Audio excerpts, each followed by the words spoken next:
the availability of guns is driving an ever-increasing homicide rate. In the same way that a war on drugs is being prosecuted, in which we have been faithful partners in policing what comes through our waters or leaves our shores, there now must be a war on guns. Jamaica does not manufacture guns, but our population suffers from the effects of widely available guns.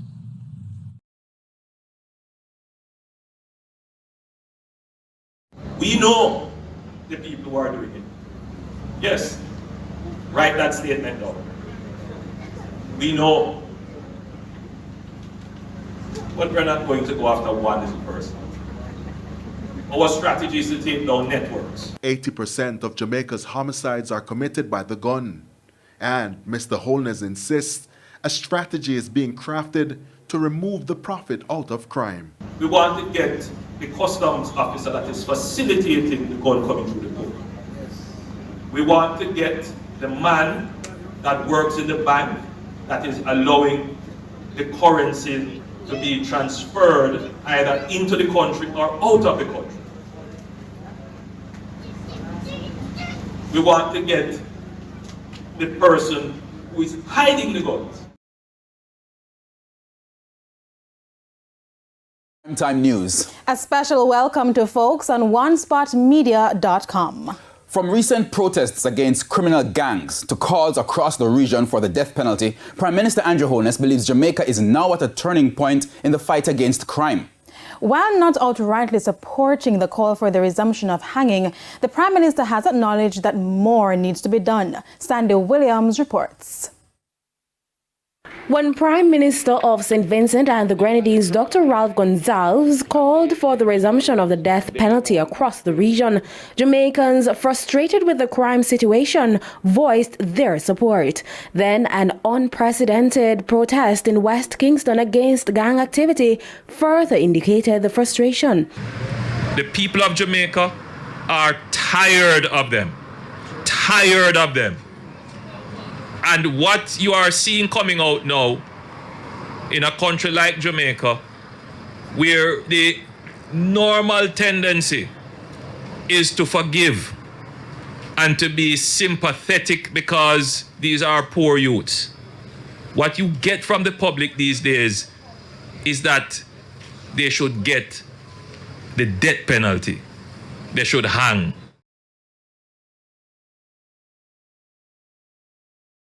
The Prime Minister was speaking at the handing over of 3 social housing units in central Kingston on Friday.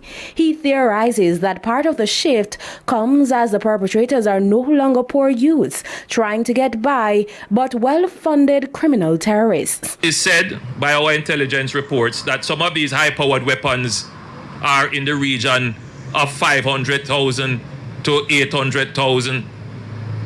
Very expensive. Which poor youth can afford that? And which poor youth in his right mind would get that amount of money and take it to go buy a gun? They don't mean anybody any good.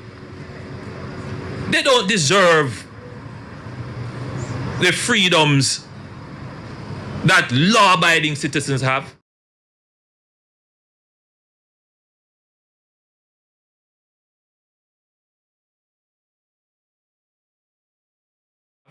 And so he believes the protests and calls signify the coming change.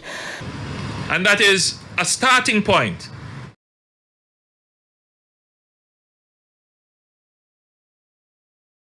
Andrew Holness is promising improvements in the fight against crime and garbage collection in the country soon. Mr. Holness said a lot of groundwork has been done on the 2 pressing issues. We have more in this report from Dwayne Anderson. By affixing their signatures on these documents, members of the political directorate, trade unions and business community gave their commitment to continue to work together to try and achieve security, justice, as well as better employment and education opportunities for the Jamaican people. The signing exercise took place at King's House and is the 3rd of its kind under the Social Partnership Program. It will cover the period 2022 to 2026. The partnership process suffered during the pandemic, and I want to thank the members of the partnership for understanding. I'm seeing various partnership members here, and I want to personally and publicly thank you for being understanding, for being patient, and for being committed to the process. We weren't able to meet sometimes for an extended period.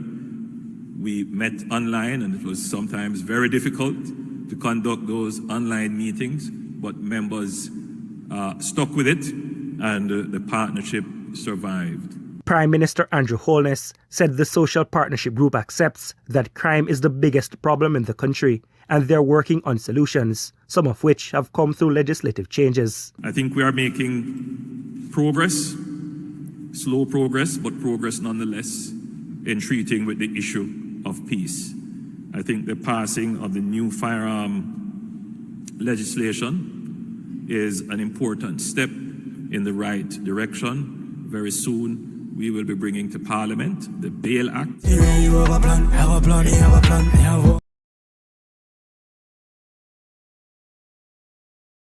For change in Jamaica. We can now safely say that the communities don't support the criminals. That the communities, if they could feel a high level of confidence, they would share more information. Despite the calls for the death penalty, however, Mr. Holness admits that change may not happen anytime soon. No, we don't want to create a brutal society. That's not what we want to create. We don't want to do that.